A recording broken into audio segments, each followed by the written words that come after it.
You're listening to a podcast by the Center for Action and Contemplation. To learn more, visit cac.org. Greetings, I'm Jim Finley. Welcome to Turning to the Mystics.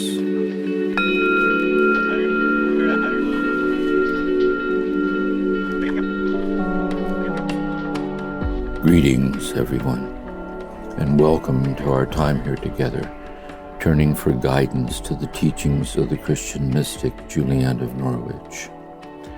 In the previous session, we began this series on Julian with Kirsten leading Mirabai Starr and myself in a dialogue on Julian's life, like the autobiographical foundations of our own awakening, our own path, and looking for parallels, moments in our own life of our own awakening, like markers on this path that she's helping us to follow.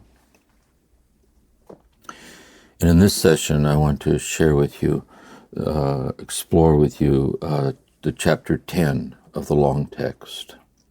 She begins the chapter like she does each chapter by referring back to the series of visions that she had at the brink of death, where she sees these vivid mystical realizations of Christ crucified, seeing in it the mystery of God's love for us, God's familiarity with us, sustaining us in love in our own suffering and in our own death.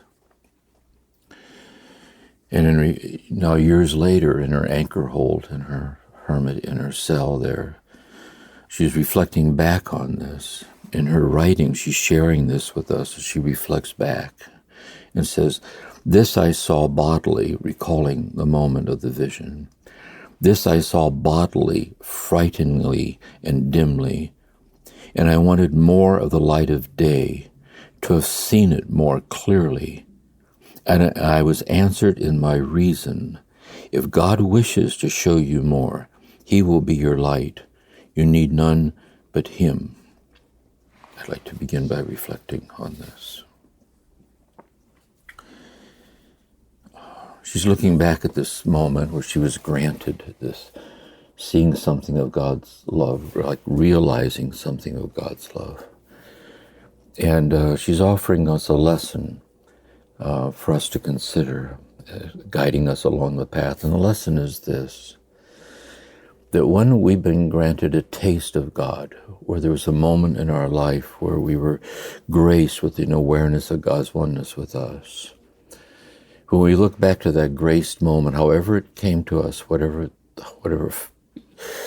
concretized itself, where the granting occurred, it was understandable that we wish we could have seen more. That is, it whet our appetite to see more. And she's reminding us, saying, you know what, if God wills for you to see more, you will see more. The lesson is that your whole life is in God's hands, breath by breath, heartbeat by heartbeat, your very existence. Likewise, the extent to which you're able to realize God's oneness with you in all things is also in God's hands. And if God wills for you to see more, you will see more.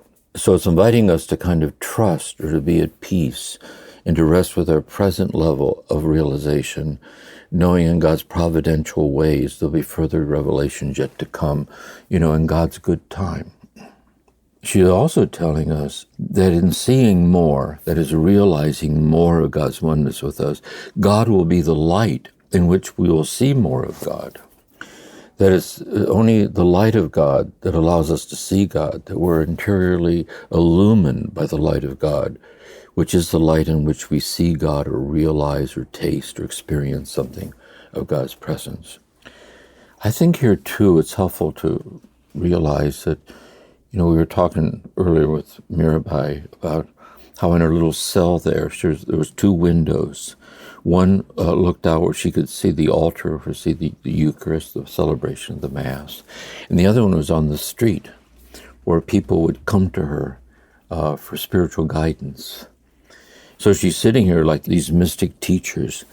And because she was writing this out, so now, just like the people who came to the window to talk with her directly, now years later, she's writing this out so we can talk with her. and receive her teachings, these kind of deep, simple truths of our awakening heart about the ways of God in our life. And then when she says, if God wishes to show you more, he will be your light. You need none but him. And so she's saying, yes, it's understandable, having tasted something of God's oneness with you, you would like to see more. And also notice the desire to see more is also from God. But to also know that you already have more than you need because you have God. That you have God, that God is completely being poured out in a self-donating act and completely giving herself away, whole and complete, in and as the gift and the miracle of your life, each breath, standing up and sitting down. If we think of God as generosity, that you are the generosity of God. Your life is the generosity of God. You already have infinitely more than you need because you have God. We were reflecting on this back with Thomas Merton. His insight in this is that the very fact you're seeking God bears witness that you've already found God. Or truer still, God has already found you. And God is incarnate in and as your very desire for God. God's the infinity of that desire, like the God-given desire for God, the divinity of all things intimately realized. She then continues to say, for I saw him and I sought him, for we are now so blind and so foolish that we can never see God until the time when he in his goodness shows himself to us.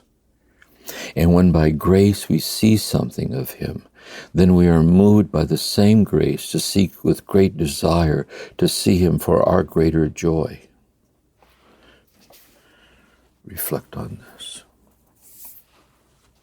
What Julian is reminding us here as we sit with her to guide us is that this whole quest toward mystical union, or this desire for ever deeper realizations of God's infinite oneness with us, it isn't as if we're searching for some far-off union that we may or may not attain. We will attain it when we pass through the veil of death, but that we would be graced while still on this earth with a deep realization of this oneness. It isn't as if we're maybe like this. I mean, in some sense that's true in a way. But really, it's the opposite, she's saying.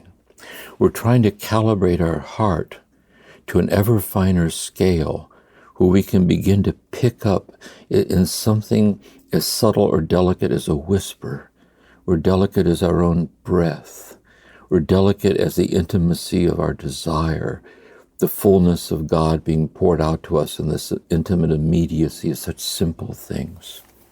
See that nothing's lacking anywhere. We're trying to, with her help, in our daily quiet time with God and throughout our day, to calibrate our heart toward these sensitivities or these sensibilities of the closer than close, St. Augustine, closer to us than we are to ourselves. And so little by little, as we sit with the depth and beauty of her words, they resonate with us because we sense they're true. And we sit, and with God's grace, they soak into us, so they become part of the way we learn to see things and understand things, the divinity of everything, so unexplainably close and one with us always.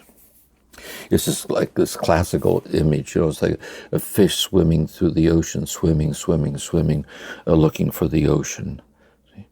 So in God we live and move and have our being. We're living our life in the vast interiority of God. We're manifestations of God, seeking God. And the consistency and beauty of her language, if we walk with her, little by little, it starts to arc over into us. And we begin to have these more refined sensitivities to this ever-present nearness or oneness of God in our life, which alone is ultimately real. There's a poem I might have mentioned in a previous series, I don't remember. When I was first starting giving contemplative retreats, someone put a poem on my desk where I was teaching from with the class there by Barbara Lutz. It might have been Barbara Lutz who put the poem there, I don't know. with a little segment of the poem. And when she refers to her, she's referring to her soul. She says, it takes almost nothing to move her, a soft agitation in the rain, an ant going by, knowing where it is going. So this is the thing, really, that we rush through our day kind of noticing everything in passing on our way to something else. But we have to pause and be aware of these moments where something catches our eye. And in the pausing, if we sustain that pause, which is contemplation, the sustained attentiveness infused with love, we begin to drop down into this delicacy where we're capable with a kind of a childlike amazement in something as simple as an ant going by, to see something of the nearness of God in all things. So she says, for I saw him and I sought him, for we are now so blind and so foolish that we can never seek God until the time when he in his goodness shows himself to us. And when by grace we see something of him, then we are moved by the same grace to seek him with great desire, to see him for our greater joy. The only reason you're on this path at all is that God awakened you to God in the midst of your life. Because without God awakening us to God, we're not able to recognize the presence of God.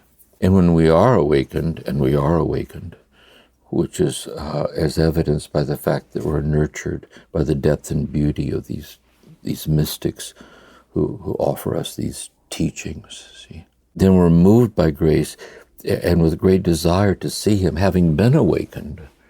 Then we're moved by God to desire a yet deeper awakening and deeper union, to seek him for our greater joy. And this is the nature of the path. It's all like modalities of the benevolence of God, or the generosity of God in this devotional sincerity, intimately lived. And then she says, for I saw him, and I sought him, and I had him, and I lacked him. And this is and should be our ordinary understanding in this life as I see it. I'd like to reflect on this text. Again, I think she's putting words to the interiority of the path of our own awakening heart. So we sit by her refined clarity that helps us to become clearer about what's happening to us in this path that we're on. So first, I saw him. There was a moment, sometimes it happened maybe when we were a small child.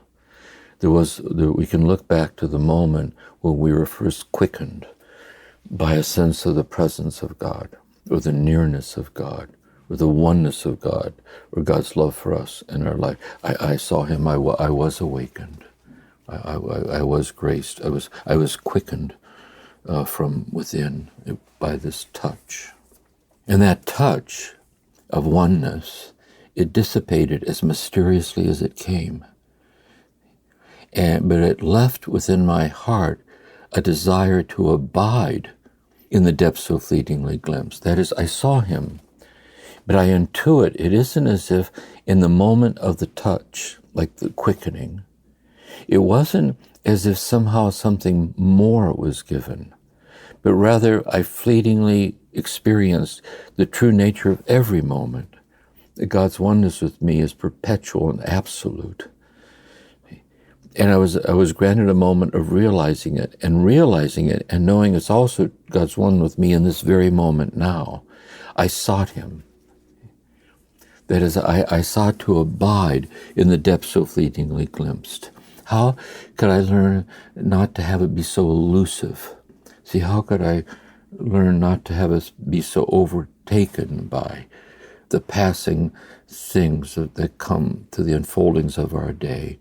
How could I be stable like the eternality of the fleetingness of myself and of all things, or the boundaryless quality of the simplest of things? What is the path to consummate this desire, which is the path that we're on, which is the path of this longing? It's a longing we don't understand, for a union we don't understand, but we know it's real because we experienced it. And in the midst of the seeking, as we go along this path throughout our days, it unfolds as it unfolds, I can look back and see I had him. Like all of a sudden, there it is again. There it is again, kind of right in the midst of something. It comes welling up, and there's renewed oneness in our heart of God's oneness with us, sustaining us through and through and through and through as God's beloved. And it slips away again. See, it slips away again, and I lacked him. But as we look at this very closely, to me, it's like this. But what is the lack? The lack of the experience of God is also the gift of God. For the lack of the experience of God deepens the longings for God. And it's the longings for God that echoes God's infinite longings for us. That somehow God is the infinity of our unconsummated longings that are so unexplainably consummated now and again, here and there throughout our life. Knowing they're premonitions or foreshadowings, although this on this earth is so subtle and delicate, when we pass through the veil of death, it'll be in glory, living God's life as fully as God lives God's life, in our nothingness without God. And God doesn't wait until we die in order to grant this to us, this taste or this longing. But we can stabilize in it only by dying of love. That is, only by dying to everything that hinders and gets in the way of realizing God's oneness with us, that is that life itself. So far then in this chapter, we might call this a path talk. That is, she said, this is the way it should be.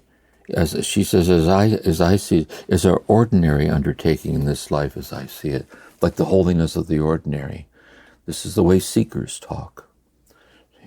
And if you were coming to see me for spiritual direction, when I was going to Thomas Merton for direction, and I'd be reading between the lines in your words, I would be looking for this. You'd be expressing this very pattern, which is the grace of the path.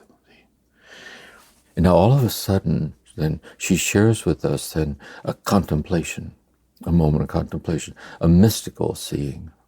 So if we look back to these mystics we've been studying, remember Guigo on a ladder to heaven, the Lectio, the meditatio, the prayer, and it blossoms into this contemplation. Remember Teresa of Avila on the interior mansions or dwelling places of the soul, where the first three mansions are this ongoing search for psychological spiritual maturity to be stabilized in following Christ is called to follow me in all things, and to live our faith walk with the measure which is love. And then she says in the fourth mansion, you're sitting there in prayer, and you begin to realize your heart's being enlarged to divine proportions. See the dawning of the mystical. Remember St. John of the Cross? We find our way to God in a passage through a dark night. And remember the cloud of unknowing. There are some presently living the active life, that is the life of effort, a grace response to God, who are being prepared by God to grasp the message of this book. The stirring of the Spirit within, like a blind stirring of love in your inmost being, the quickening. So here she's sharing us then how right out of the flow of our sincerity, she shares with us then a poetic metaphor of the mystical. Once my understanding, and here we mean her interior understanding, almost like an intellectual vision, like a God-given inner certitude of an ultimate union that's already here, hidden within us. Once my understanding was let down into the bottom of the sea, and there I saw green hills and valleys, with the appearance of moss strewn with seaweed and gravel. Then I understood in this way, that if a man or a woman were there under the wide waters, if he could see God as God is continually with man, he would be safe in soul and body and come to no harm.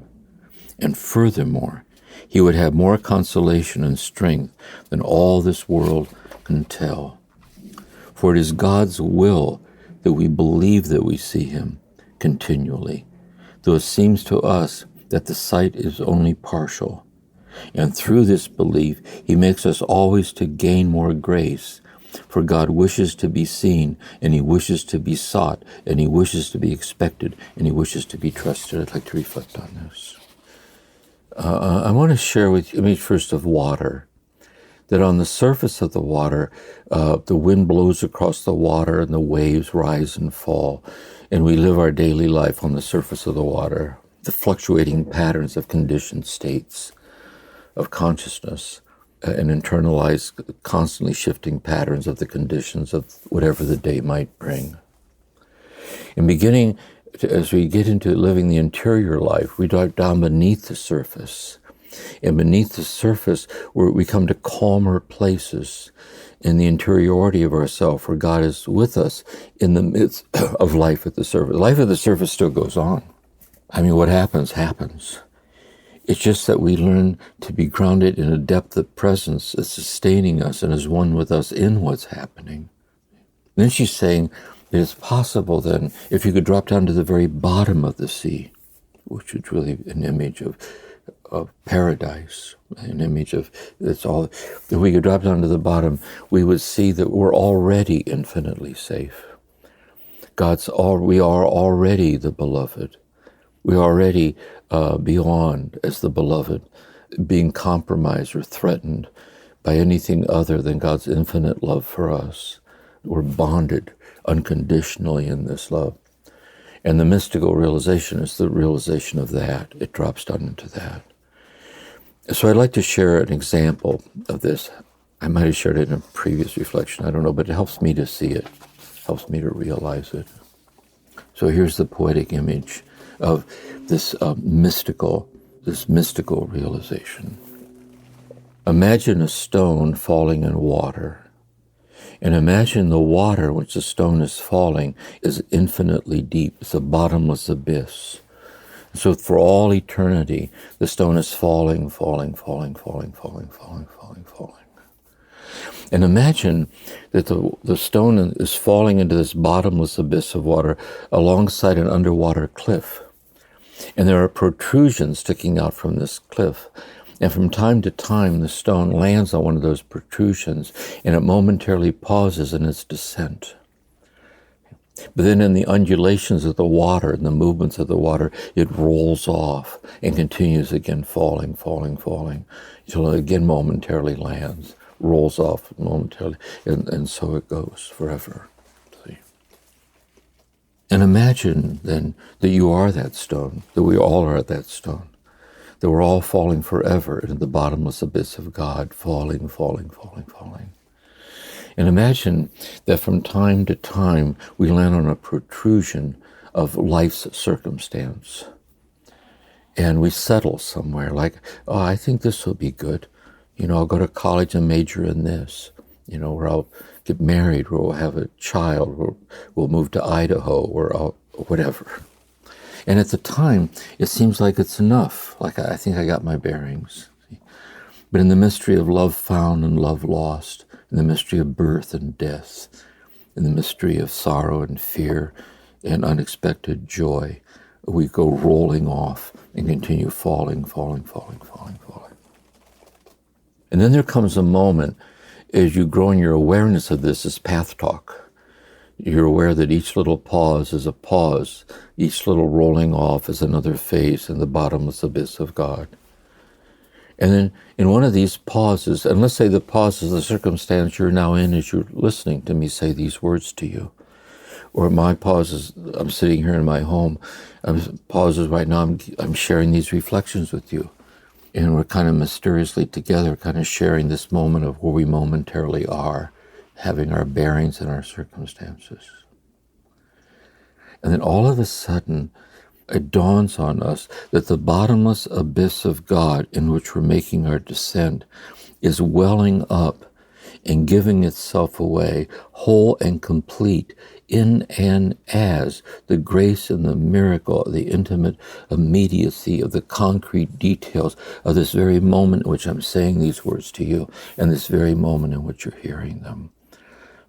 And when this dawns on us, if we're the generosity, if God is infinitely generous, that we are the generosity of God being poured out and given in the immediacy of the miracle of this moment. In the moment we realize that, then we're a momentary mystic. See, it's the mystery of incarnate infinity intimately realized.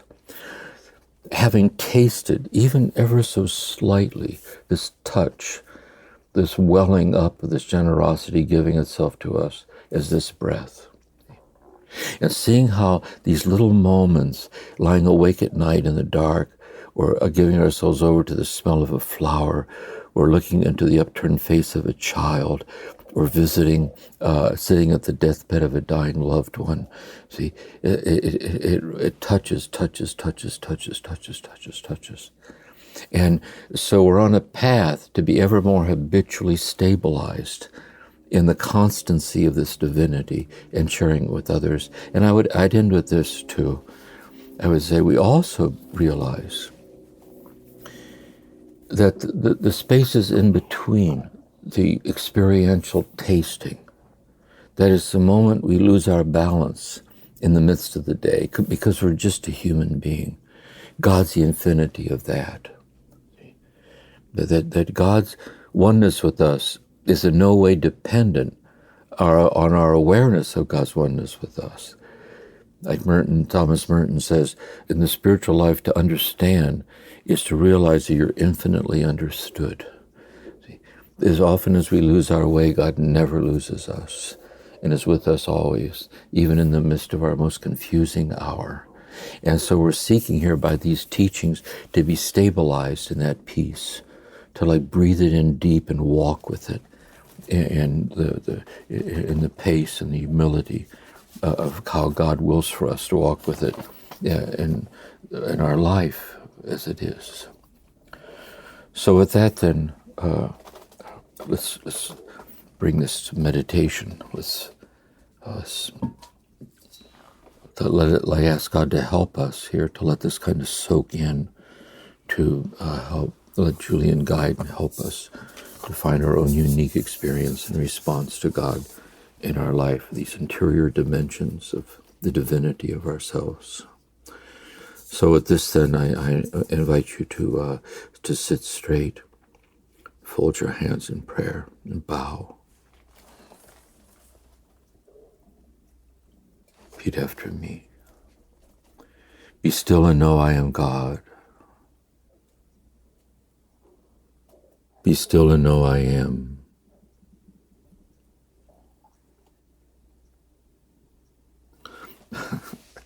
My stomach's rumbling. I'm very hungry. It just caused the infinity of my rumbling stomach and the infinity of the extent to which you're able to hear it.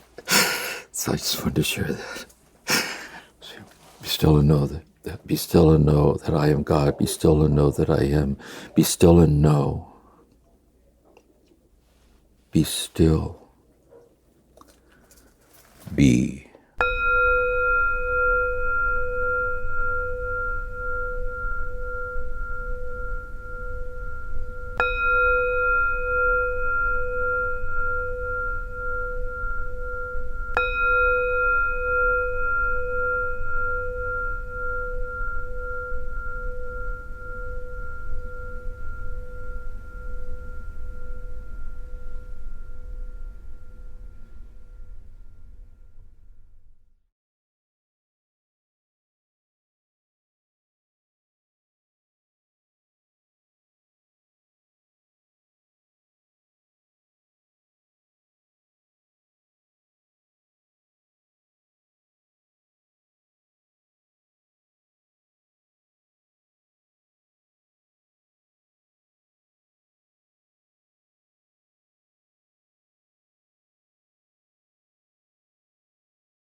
We'll slowly say the Lord's Prayer together.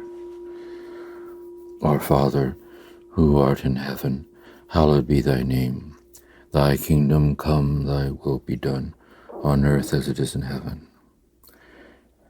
Give us this day our daily bread, and forgive us our trespasses, as we forgive those who trespass against us. And lead us not into temptation, but deliver us from evil. For thine is the kingdom, the power, and the glory, now and forever. Amen. Mary, Mother of Contemplatives, pray for us. The author of the Cloud of Unknowing, pray for us. Julian of Norwich, pray for us. Blessings. Until next time. Thank you for listening to this episode of Turning to the Mystics, a podcast created by the Center for Action and Contemplation. We're planning to do episodes that answer your questions. So if you have a question, please email us at podcasts@cac.org or send us a voicemail at cac.org/voicemails. All of this information can be found in the show notes. We'll see you again soon.